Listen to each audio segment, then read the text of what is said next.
আমার বাড়ির লোকেরা এবং বাবা-মা তো খুবই খুশি, তাই আমি অত্যন্ত আনন্দিত। কতটা প্রত্যাশা ছিল কেমন র‍্যাংক আসবে কি মনে করছেন? আমি এমনি আশা করেছিলাম যে হয়তো বোর্ডে থাকতে পারে র্যাঙ্ক, কিন্তু এতটা বেশি হবে সেটা আশা করিনি।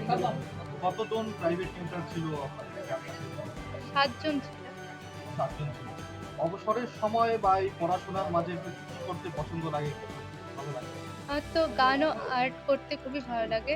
তো মাঝে, মাঝে আমি গান করতাম। আ রাজনীতি পছন্দ করো? না, সে ব্যাপারে সেরকম ইন্টারেস্ট নেই।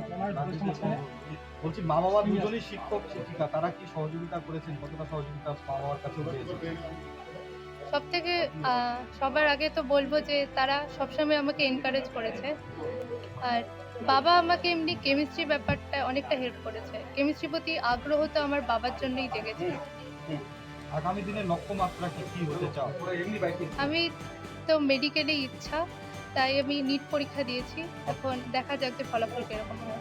দেখা যায় চিকিৎসক হওয়া বা বিভিন্ন ক্ষেত্রে গবেষণার ক্ষেত্রে ভিন রাজ্যে বা ভিন দেশে চলে যায় অনেকে। তোমার কি লক্ষ্য রয়েছে? কোথায় কাজ করতে চাও? আমি আমার দেশেই কাজ করতে চাই।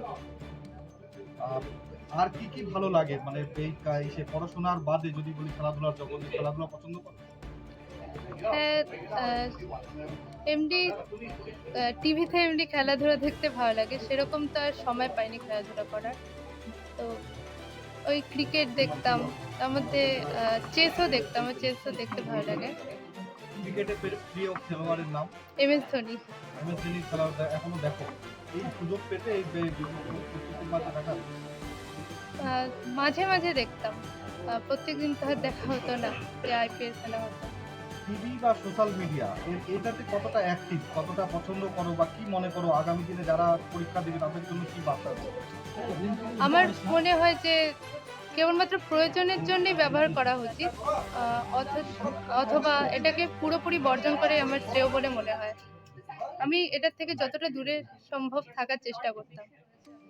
পাঠ্য বই পড়তেই ভালো লাগে নাকি তার পাশে আরো কিছু মানে ইন্টারনেটের পড়াশোনাও এখনকার সময় প্রয়োজন কি মনে করেন? পাঠ্য বই তো সবথেকে বেশি গুরুত্বপূর্ণ। তার বাইরেও যদি অনেকের আগ্রহ থাকে আরো বেশি কিছু জানার, সে ব্যাপারে তারা অবশ্যই সেটা ইউজ করতেই পারে। আমি এমনি যেহেতু আ হায়ার সেকেন্ডারি পাশে এন্ট্রান্সের দিকেও নজর রেখেছিলাম, তাই সেই ব্যাপারে একটু অ্যাডভান্স বই পড়াশোনা করতাম। বলছি বা এই সে পরীক্ষা দিয়েছো নিটে কেমন প্রত্যাশা থাকছে কি কেমন পরীক্ষা হবে? আ আশা করি যে গভর্নমেন্ট কলেজে হবে, মানে কাট অফ এর উপরেই থাকবে। তোমার নামটা পুরো নামটা? প্রতীচি রায় তালুকদার।